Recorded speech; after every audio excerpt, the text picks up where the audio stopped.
G'day. So you want to install Windows 7 on brand new hardware.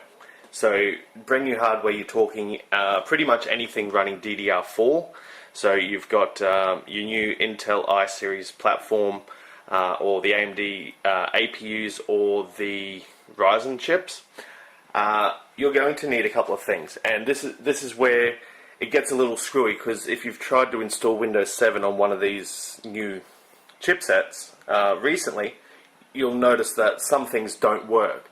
Like, for instance, you can't, if it boots into the Windows 7 setup boot screen, you can't select anything, or it won't show you the media, the installation media, when it gets to the next part. So you're going to need a couple of things. You need to have the Windows 7 CD. Whether it's home or professional, you need to use the CD. You can't do this through USB for one very important reason, and that is there isn't the USB 2 mode on new hardware isn't the same as the old school one. The generic USB 2 drivers don't work. So you're going to need a PS2 keyboard. You're going to need a USB keyboard, and they both have to be plugged in at the same time for different reasons. The USB keyboard is needed really to handle BIOS, because the PS2 seems to go a bit funny with that, and the PS2 keyboard is needed in the Windows 7 setup in case one doesn't work. So it's always good to have both connected regardless. You have to boot the CD. You can do an EFI install, but if you're wanting to activate Windows 7 using one of the grayish area Windows activators, it's recommended to do it in CSM mode or compatibility mode, or BIOS mode. So basically what we're going to do is power on the system. This is an ASRock board, so we're going to be smacking the delete and F2 keys together. This bit doesn't work on my PS2 keyboard. I have to use the USB one. What you want to do is have a look in your BIOS and see if you've got an option here. In this case, this one doesn't have it, but have a look under your generic settings and see if you've got an option for PS2 emulation for USB. If you've got that option, and I have seen in a lot of the newish Intel chipsets, turn it on. It'll save a lot of hassles. Now, once you've done that, ignore most of this, and have a look down if you've got a boot override, or if you have to use the boot menu, which is F11 on the ASRock's or F12 on Gigabytes.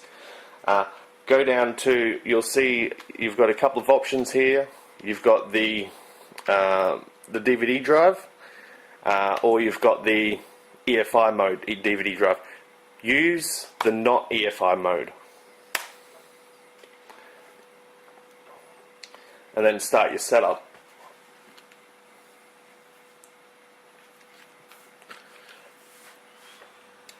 Now naturally it's going to be a lot slower using the CD than it is using USB. We have been a little bit spoilt with the USB installs, unfortunately, because of the whole this CPU isn't compatible with this operating system crap, which there is a workaround for, which I'll tack on to the end of this video. Yeah, there's ways of getting 7 to work on new stuff. There's no issues with that.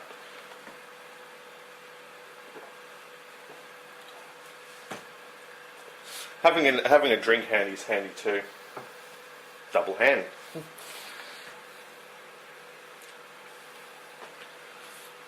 So even though the PS2 keyboard's connected, I may be able to see the USB keyboard's useless. I can't use it. So we'll go over to the PS2 keyboard, and that's working.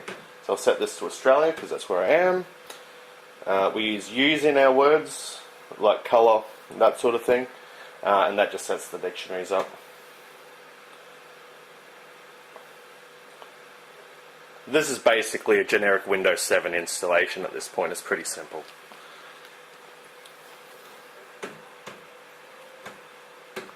You don't need a mouse at this point. A keyboard's fine. Basically just let the installation go until it gets to the end. I'll be back.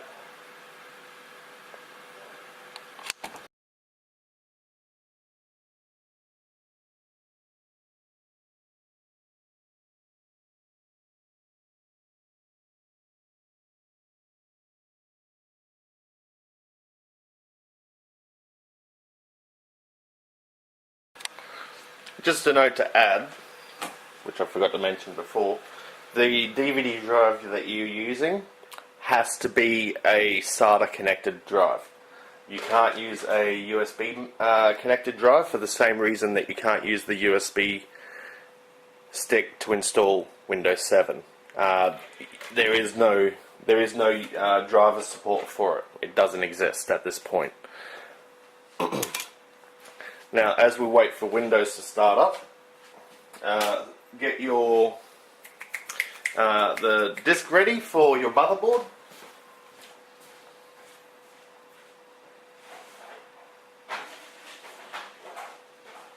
If I remember where to put it, there it is. Because you're going to need two drivers, very important drivers at this point. You're going to need your USB host drivers. If you've got the Intel board or an Intel chipset base board, go straight for the USB 3 drivers. That will install both the USB 3 and the USB 2 drivers, which will then allow you to use USB sticks on your system. On an AMD system, you have to install the chipset, the whole AMD chipset driver. You'll also want to have your Ethernet controller driver installed at the same time.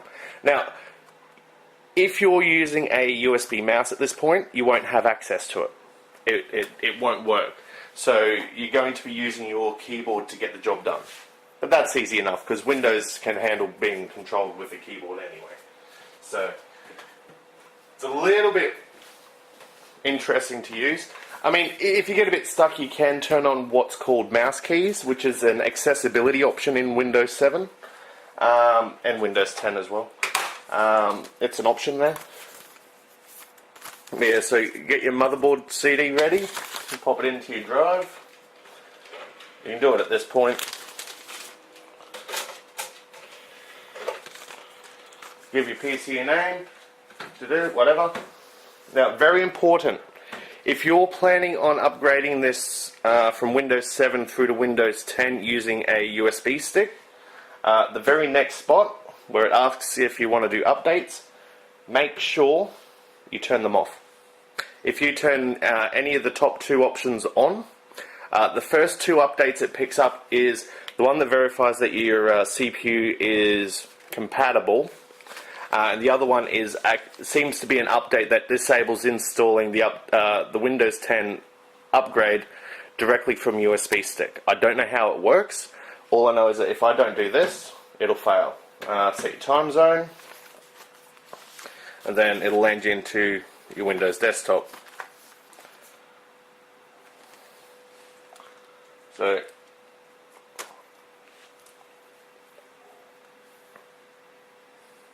just wait for this to happen. So I've got PS2, but I don't have USB and I've got no mouse. So everything at this point is being done by keyboard.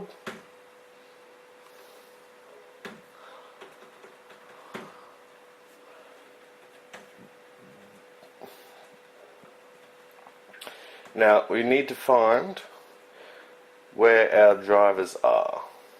In this one's case, this is a Realtek based board. So start.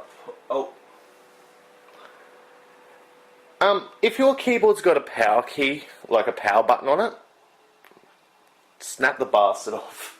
Unfortunately, in this one's case, I can't do that. Back around again. Yeah, one of the worst buttons ever on PC keyboards is the power button, which lives next to the sleep and wake up, because it doesn't matter what you're doing.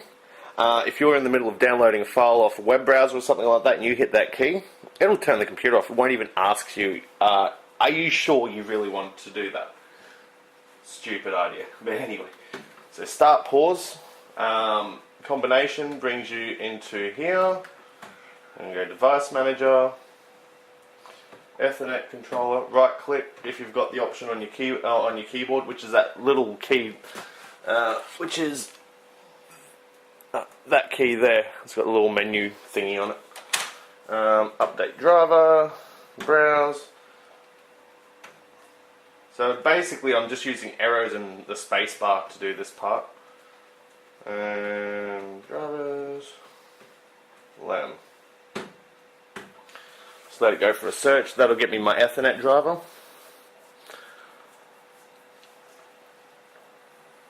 And naturally CDs are a little bit slow at doing this stuff, but you use what you've got, you know. Now, some of your board manufacturers, the drivers are actually compressed in self-contained archives. If you've got that issue, you basically have to run the setup off the bit for the disk. So get your Ethernet cable in. Oh, watch out for the fan.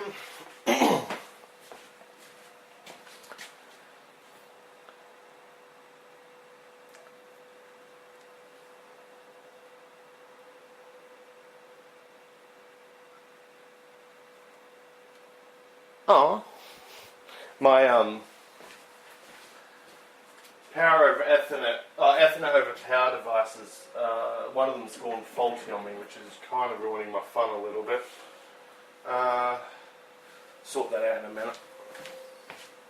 So you've now got your network, which at this point you can go on the internet and grab any driver you want, as long as you can navigate with a keyboard. If you've got PS2 emulation on, you do get your USB keyboard and mouse working at this point. So, right click options, and that. I'm looking for 764-bit. Oh, that's your RAID, we don't want that.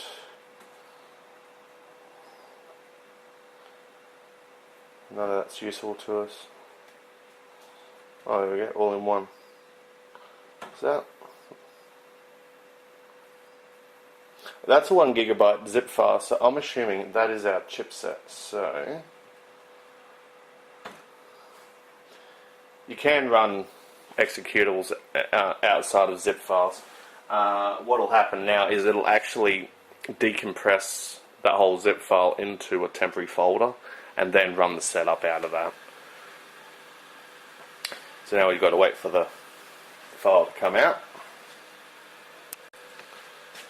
Then this will come up after about 2 minutes.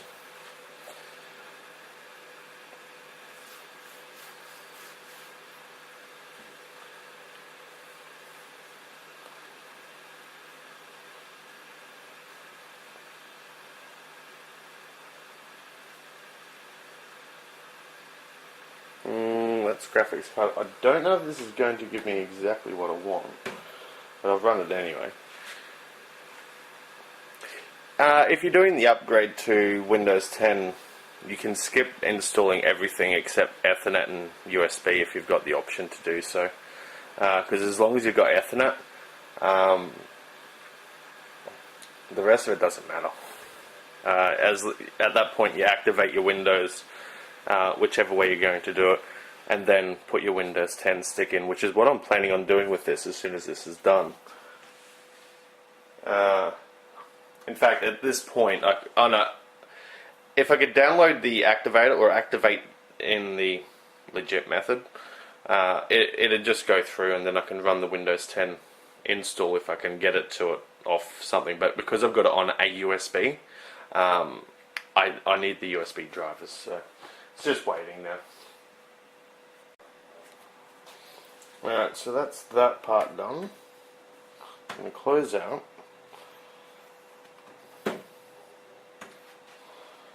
Now, if you set your network location to work, you don't get all that home group crap. It just kind of works a bit better. Just check. Yep. Alright, so even though it said it was doing the graphics card, what it's actually done is pretty much everything except for that. But that seems to have an issue installing under Windows 7, but I'm going to ignore that now anyway, since I'm going to do the upgrade now to Windows 10. So I've got my activation happening. So you need to activate your Windows 7 before you can upgrade to 10, otherwise it's not going to happen. So start E. Now I do have a fair bit of stuff on here. This is kind of my working stick. So I'm going to activate Windows 7 in the slightly less legitimate way. I do have a key for this, I just can't be bothered typing it in because it takes too long.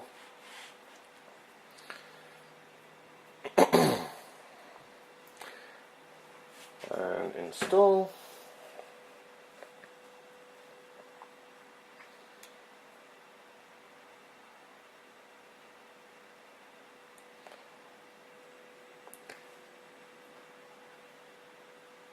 This activator only works on BIOS partitions, or MBR disks. It won't work on GPT disks, although apparently even if you do an EFI install you can convert back and forth, or you can set up as an MBR only in the Windows setup, but I just don't worry about that, just do it this way. So that's the activation sorted out, and then the next stage, and you have to have the internet on for this or it won't work. For some reason it doesn't carry over or carry the Windows 10 activation properly.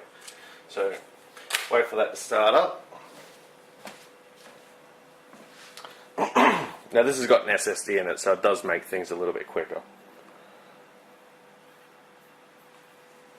Now I've got USB access. Put your Windows 10 stick in. This can be the retail Windows 10 stick, or it could be one you make using the Windows 10 Media Creation tool, which you can download off Microsoft's website. Open. I do have mouse at this point, I'm just using the keyboard. I'm still using the PS2 keyboard at the moment actually. Though I found on some chipsets, I think it's the Intel ones. It may be a case just for Windows 10 actually, but you don't have PS2 keyboard access once Windows 10's booted. It doesn't like them very much. So I'm not going to do updates because it takes too long. Just get this part done. Now because this is a clean Windows install, this won't take long to run anyway, so it's pretty much just pick all the options as they go and follow it through.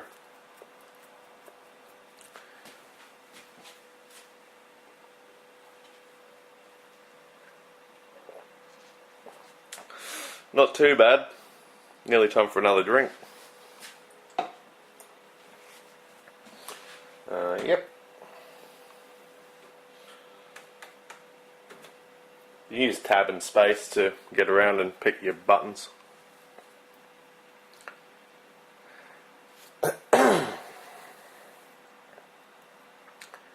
There is, I'll link it in, there's a tool that you can get for modern processors, like your Ryzen's and the newer Skylake Intel CPUs. Some guy made it actually. It goes through and actually grabs the update that comes through that disables more updates, that tells you that your processor's too new, you need to get Windows 10, which is all good and well, and I do recommend running Windows 10 where possible.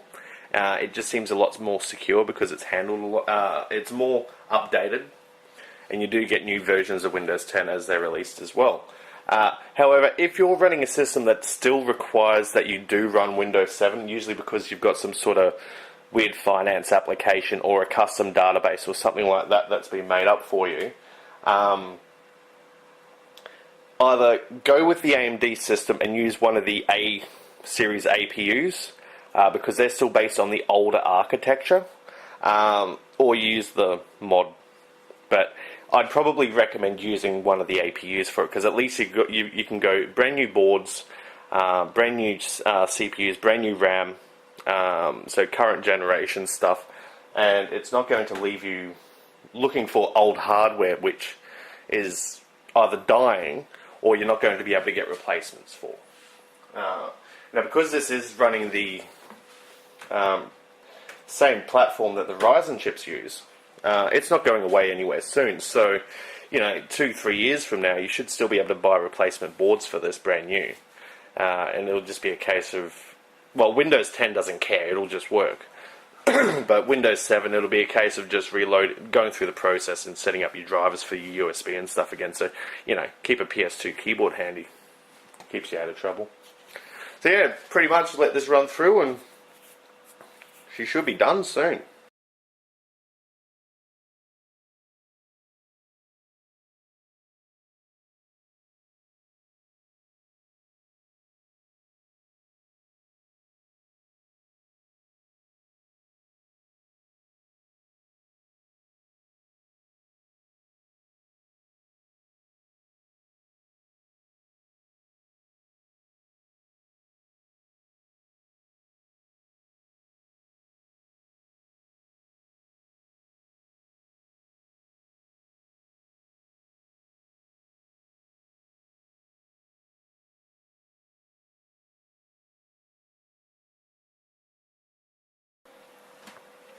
After an indescript number of seconds, we're now at here. Now, surprisingly, I've still got my PS2 keyboard available, which I'm using anyway because it's up here. No Cortana, because this is going into a business environment. So, let it do its thing. At this point, make sure your internet connection's plugged in. It'll go off and grab a few things. If you want to skip some of the updates, like this bit, you can leave the Ethernet connection out at this point, and it'll go off and do its thing. But I tend to leave it in specifically so that it reactivates, or activates the install after upgrading from Windows 7. Where are we at? We're in November 2017 now, and this is the only method I know that still works.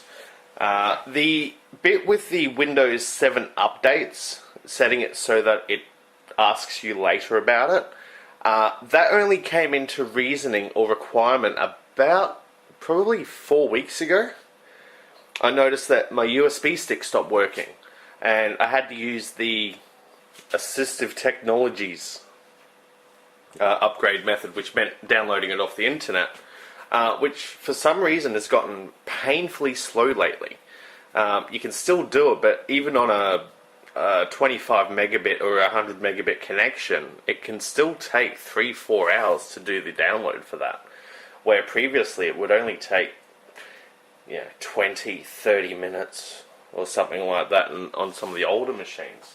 But yeah, I started picking up on some of these workarounds, especially with doing Windows 7 on newer hardware and getting the Windows 10 upgrade from an activated Windows 7 to still work without having to pay for it.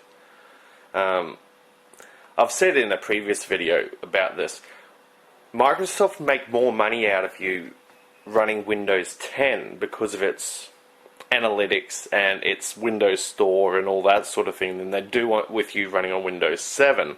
So using the free upgrade is still, I believe, a valid option.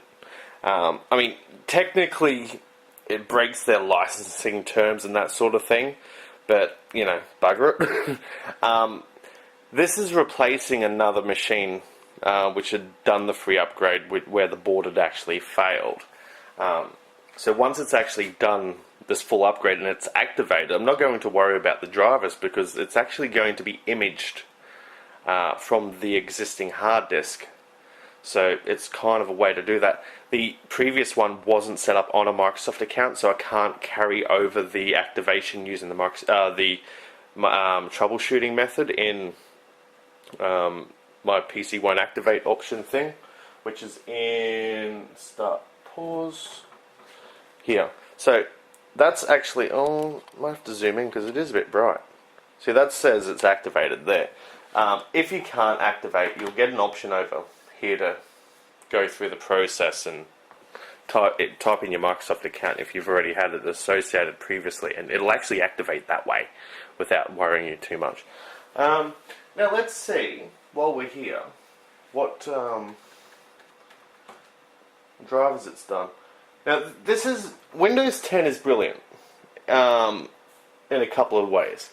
One is its driver database. You can't see that. Just zoom in a bit. I've avoided zooming because it's a bit messy and I don't like doing it, but in this case it's worth it. So if you go to update and just make sure you can see that and go search, you can let Windows go off and deal with it for you. I can now go back here. I can use my mouse now. Hit Device Manager, load up a second instance, and set that one off to do one. And I can do it again, and then I can set that one off to do it as well. If your internet connection is capable of it, you might as well do this because it does save a little bit of waiting, and you know, I hate waiting. It takes effort. I've got things to do. I just want it done. And you can lay them out one after another. Sort of like that. Then just let it run through. And it'll run through and download what it can. If it can't get them, it's probably a chipset or a board specific thing. Then you can just run the disk and off it goes. So that one is finished. I don't know what this one is. It might be a part of the video chip yet, so I might just wait for that. Just let the other one run through. A way to find out is if you right click the device that's having an issue and go Properties, hit Details, then click Hardware IDs, and you'll actually get some numbers. If you right click one of those, jump out of that, bring up your internet. In this case we've got Bing running, but we'll go straight to Google, because Google seems a lot easier at doing this. It seems to give me a bit more relevant results for doing driver searches. I just want to know what it is. I mean, it's probably on that CD for the motherboard disk, so just wait for that to run through and load. I don't care about Edge. Look, I know it's on there. It doesn't mean I want to use it, but it's just there. So the only downside to this newer stuff is everything wants to advertise to you. Say, oh, use me. Especially when you install Firefox next to it and it complains. Or Chrome if you're into Chrome. 6 1 half dozen the other really, but you know. ASD. So it's used in a few things. Let's do a straight Google search for it. Now it reckons HP. Well, I don't like the laptops very much. Their support people, or the people on their forums, seem pretty cool. Now, my internet connection is a 25 megabit NBN connection, but even that video driver seems to be taxing it at the moment. Operating system driver. Oh, it's an ACPI thing.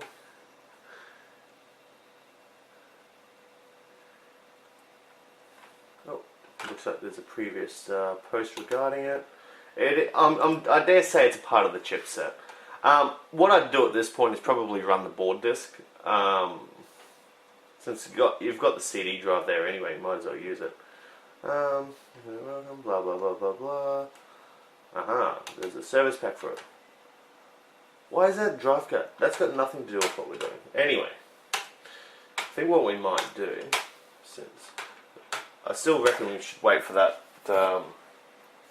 video driver to come down, but pop the CD back, the board disk back in,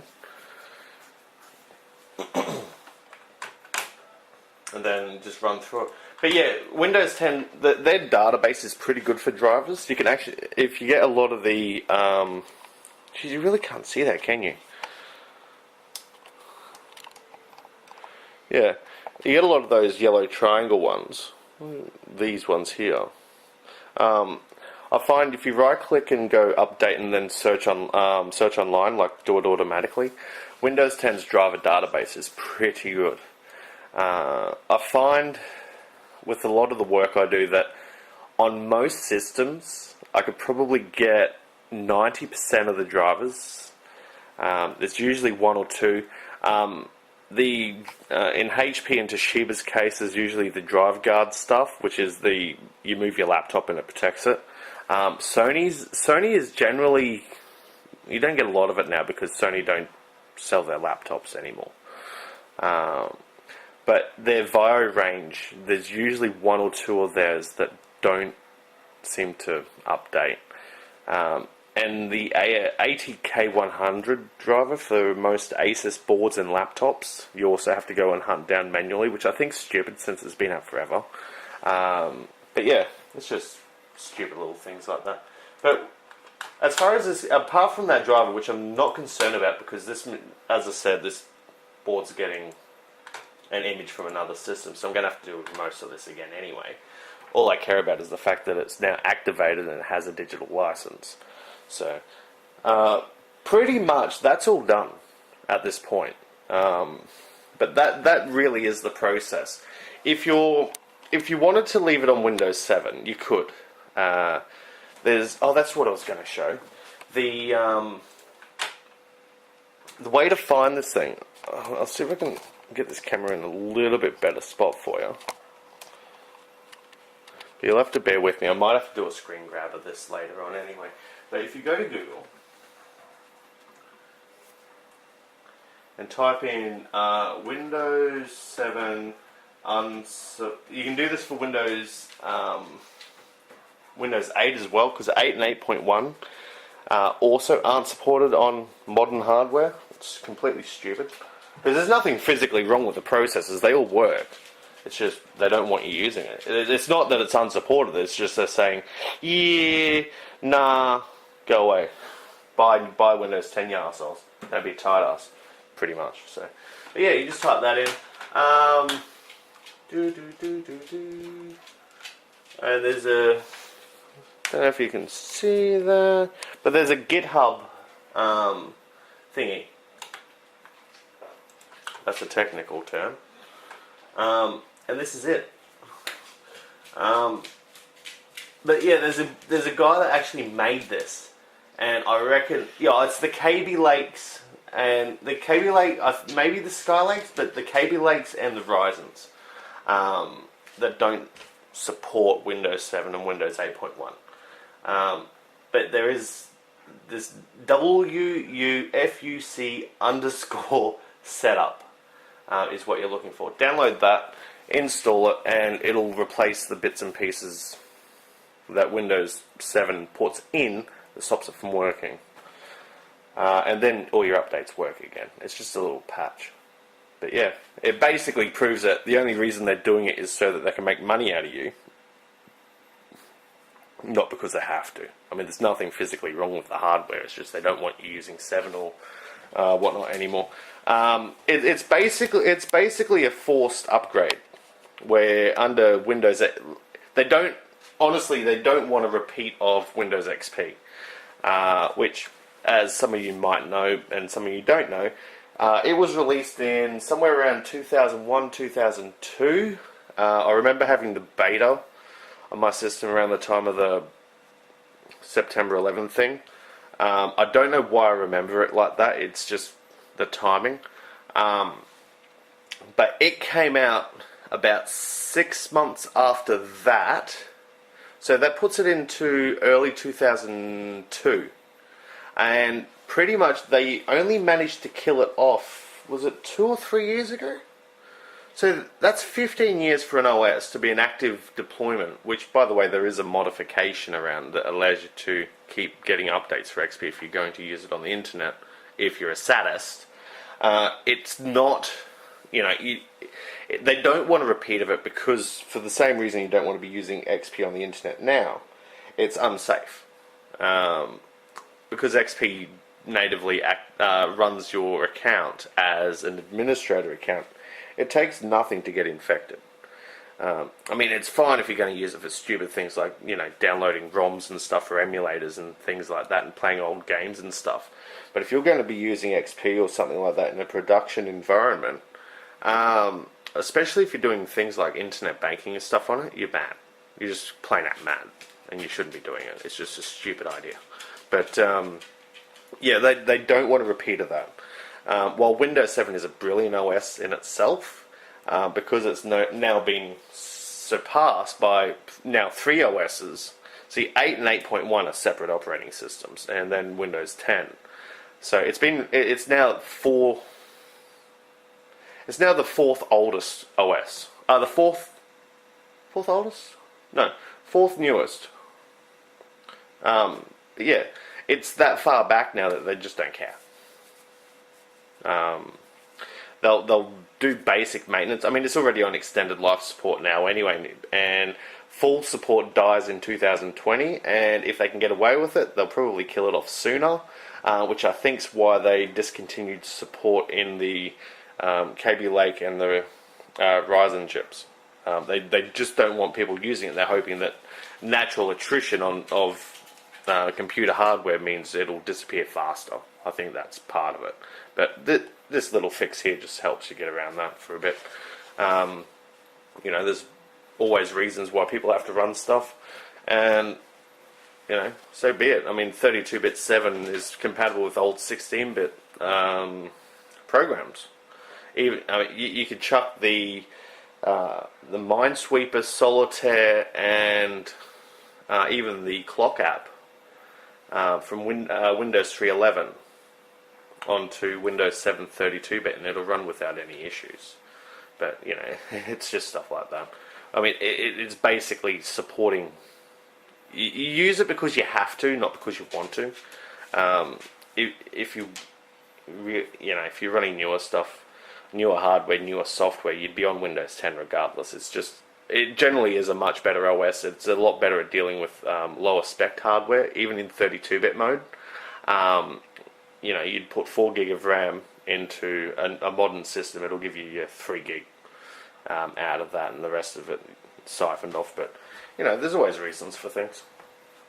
But yeah, so that's the process of going from basically bare metal on a Ryzen or a Kabylake, or its equivalent chipset anyway, from nothing through to Windows 7 to at least get 7 to work, where normally it's a pain in the ass. They basically made all this so that it won't work.